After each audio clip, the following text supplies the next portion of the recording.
Hey, it's John McEnroe.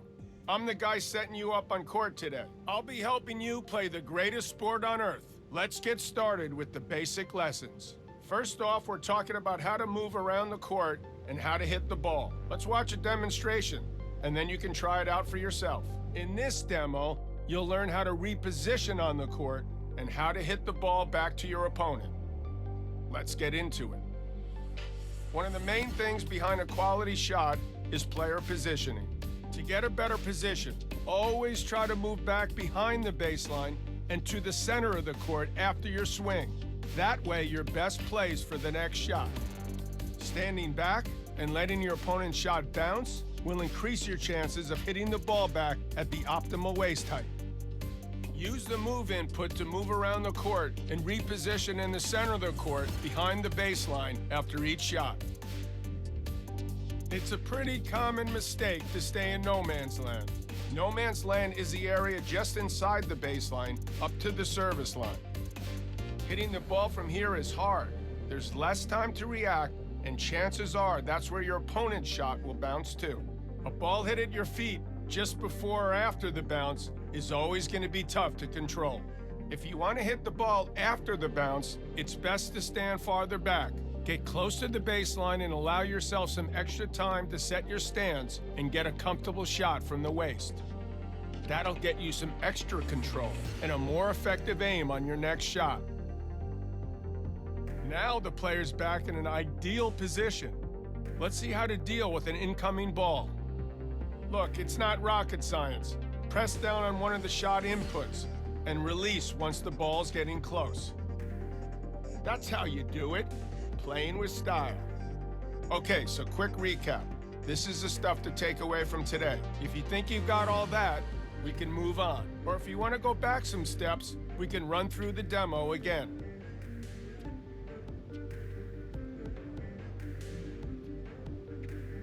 Start off by hitting a few balls.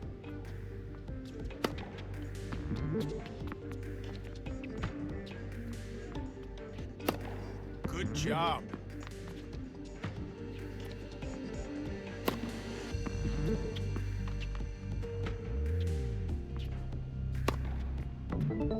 After each shot, return to the center of the court behind the baseline to get ready for your next shot.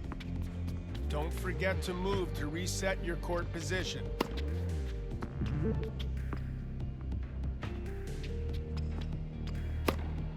Yeah, you're really getting this.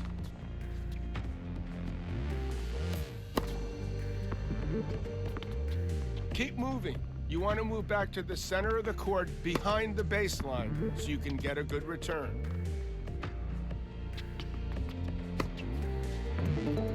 Great work. Moving back to the center and staying out of no man's land are pretty vital, so keep that up.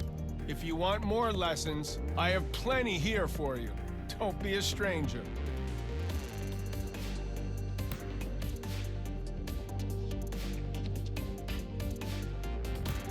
Hey, great to see you again. Today we're working on a vital part of a quality shot, the timing. We've got another demonstration to show you why timing is important and how the timing meter can get you results. Today we're talking about how to hit the ball with ideal timing. This is one of the most important aspects of your game, and mastering it will take you up to the next level. You'll pick it up just fine, but it takes some practice. Returning a ball is easy, but timing it to perfection, that's something else. Getting your swing at that exact right moment plays a huge part in your power and your precision. There's 4 possible results here: too soon, good, perfect, and too late.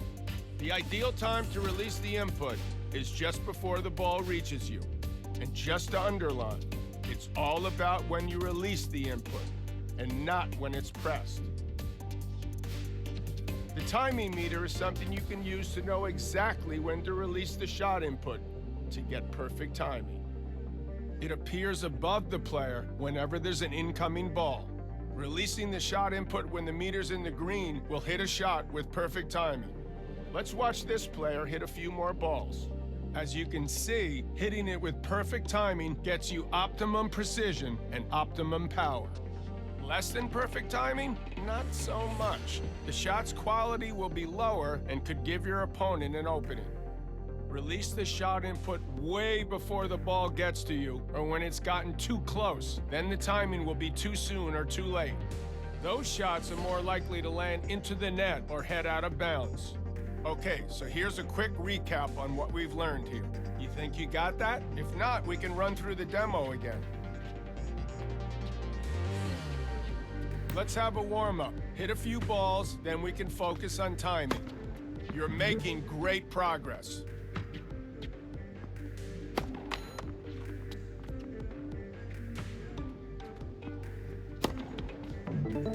Now I'm looking for shots with good or perfect timing. No pressure. Keep trying.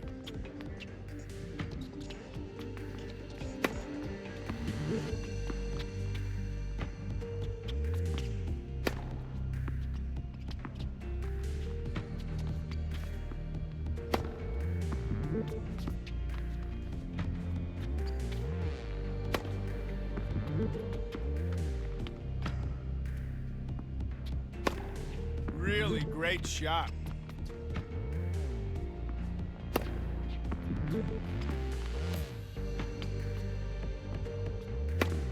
Get it with the next ball.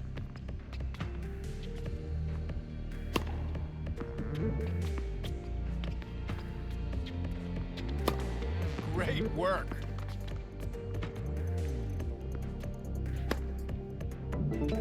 Good stuff.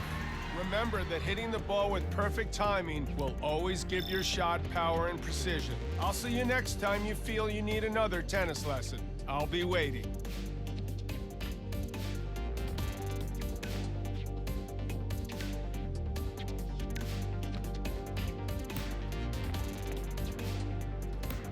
Hey, great to have you back. Today we're aiming ground strokes and talking about how aiming relates to movement. We've got a demo ready to roll, so let's take a look. Okay, so today we're learning how to move toward the ball and how to aim your shot. You'll also learn the aspects of aiming quality and how to make your shots land close to a line. Before you know it, you'll be hitting winners left and right. To get there though, first you'll need to move toward the ball using the aim input. In this example, the player's moving around the baseline to hit these shots. The important thing to understand when it comes to aiming is that you don't need to start aiming your shot early for it to bounce close to the line. You only need to aim with the aim input when you hit the ball. Up until that point, the aim input is used to control your movement. That means you can decide where to aim until the very last moment without losing precision. You can watch what your opponent is doing and decide where to aim right up to the moment you hit the ball. Let's drop the curtain a little. Here we're drawing an aiming arrow on screen to show the aiming direction when you hit the ball. Notice how pushing the aim input left and right will aim near the sidelines, and pushing the aim input up or down will aim near the baseline or net. So that's the direction of your shot covered. Let's move on to aim quality and how to make shots land as close to the line as possible. Pay close attention where this player is aiming. There are a lot of factors that go into your shot bouncing close to the line, as shown by the green area of the arrow. Things like if you have perfect timing, if your forehand or backhand attribute is high, if the ball you receive is easy to hit, if you're not tired. These all play into it. A ball is considered easy when it's slow, and if you can hit between waist and shoulder height. Let's go back to this player's aim. On the other hand, your shot is likely to bounce far from the line, where the arrow here is red, or even to go into the net when your timing is off, when your forehand or backhand attribute is low, when the ball you receive is hard to hit, or when you're getting tired. A ball is considered hard to hit when it's fast or low when it reaches you, or both.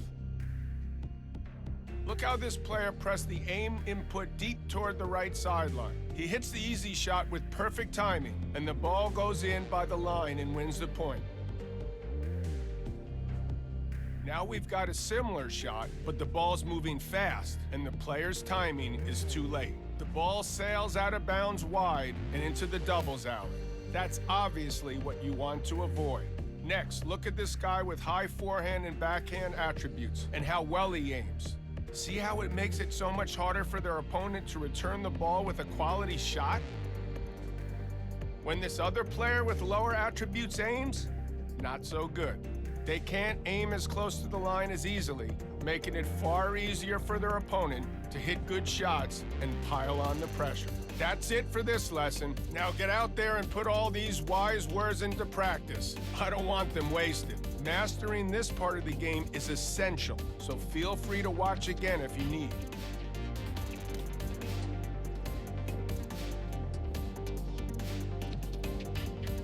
Here you can see an aim arrow, like we saw in the demo. This should help you understand when the transition from movement to aiming happens. Okay, start with aiming near the sidelines. Now aim deep toward the baseline and short near the net. All right, good.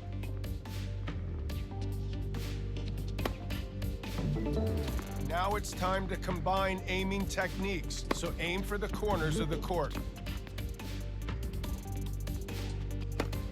Try to avoid no man's land. Keep moving and stay in position.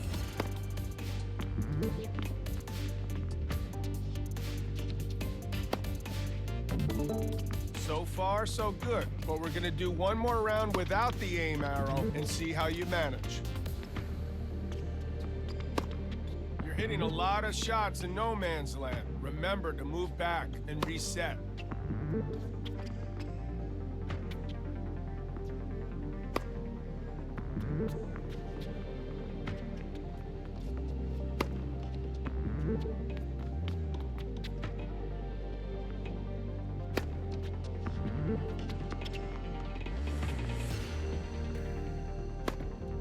Good job.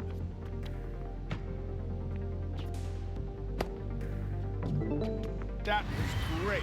Don't forget that aiming quality is determined by many different things. So if you ever need a refresher, you can always come back and run lessons again. There's only one more lesson before we test your skills against an opponent, so don't be a stranger. Hello again. The training train needs to keep rolling, so let's move to the next lesson. In this lesson, we're learning various different ways to improve your serve, alongside how best to aim it. Coming up is a demo to explain normal and power serves and how to direct them. In this demo, you learn how to serve with precision and power and get the best out of the most crucial shot in tennis. There's multiple different ways to serve. Here we're going to cover normal and power serves, which are initiated by pressing or holding a serve input. Releasing the serve input early triggers a safe normal serve. Accurate, but not very powerful. Holding the serve input until the power indicator appears triggers a power serve. It's more powerful, but also harder to control. Next, let's look into how to aim and to pick the spot where you want the ball to land. If you don't push the aim input, the ball will bounce close to the center of the service box. Pushing the aim input will move your aiming spot in that direction, away from the center of the service box. You can use the visual indicator to see and adjust your aiming spot until you hit the ball. You only need to aim with the aim input when you hit the ball. Now that you know how to select your aiming spot, it's important to know what determines how close or far the ball will land to that spot. The ball is more likely to land close to your aiming spot if your serve attribute is high, if your timing is perfect, and if you're not tired.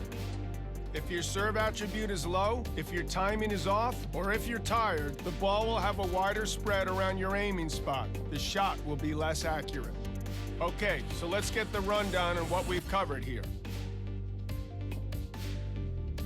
Do you feel you've got the measure of normal and power serves now? If not, as always, feel free to watch the demo through again.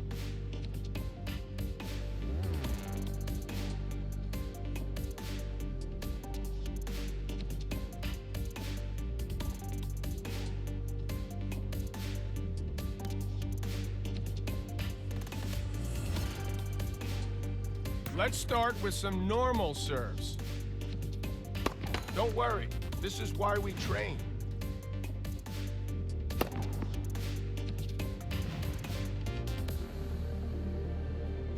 Keep trying.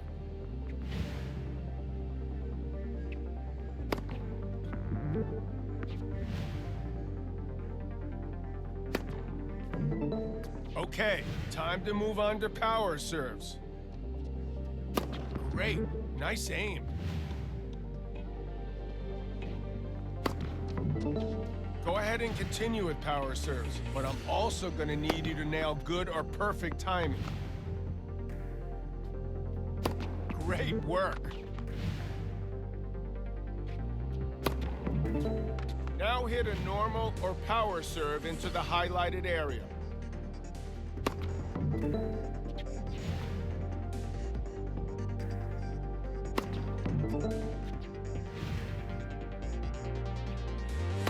Keep at it.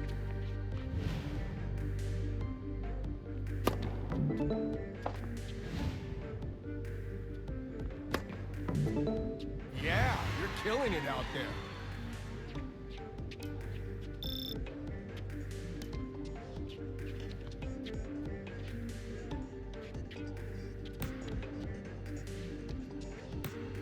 This is going to be an exciting lesson. You're going up against a real opponent. Let's take everything you've learned so far and put it into practice. Remember to keep moving and position yourself correctly on the court. Pay attention to your timing and aim your shots to make them difficult to reach for your opponent and to open the court for your next shot. Now I want you to show me you understand everything we've covered so far. Play some points against an opponent and show your progress.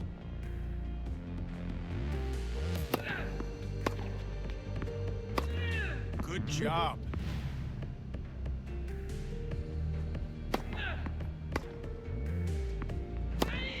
Great. Nice aim.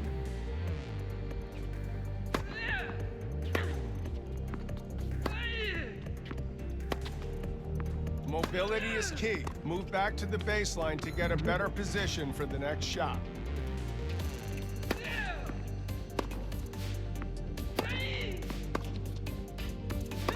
That's too many shots from no man's land. Remember to move back and reset. Really great work out there. If you want to take your game further, we've got more advanced lessons. And clearly, feel free to drop by and revisit these basic lessons whenever you feel the need.